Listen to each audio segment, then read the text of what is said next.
যত্ন করে রাখা বা যত্ন নেওয়া সবকিছুই সবসময় সুন্দর থাকে। একটা চুলের গোছা, একটা গাছের ডাল কিংবা একটা সম্পর্ক সবই তখনই টিকে থাকে যখন আমরা তার দিকে ভালোবাসা ছুড়ে দিই। যত্নই তো সেই জাদু যা সাধারণকে অসাধারণ করে তোলে। আসসালামু আলাইকুম এন্ড হ্যালো এভরিওয়ান। কিছুদিন আগে আমি তোমাদেরকে দেখিয়েছিলাম আমার এই গাছটা একদম মরে গেছে।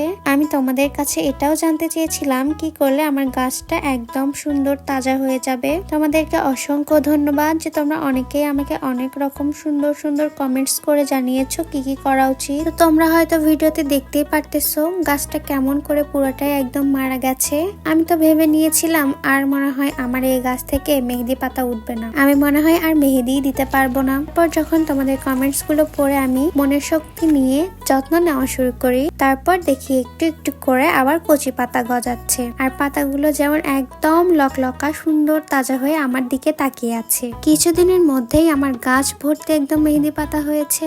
আমি এত খুশি যা বলে বোঝাতে পারবো না। ঠিক মানুষও এরকম যত্নের পাগল। মানুষ যত্ন পেলে হাসে আর ভালোবাসা পেলে ফোটে। গাছের যত্ন নিতে আরো কি কি করা উচিত কমেন্টে জানিও। আল্লাহ হাফেজ।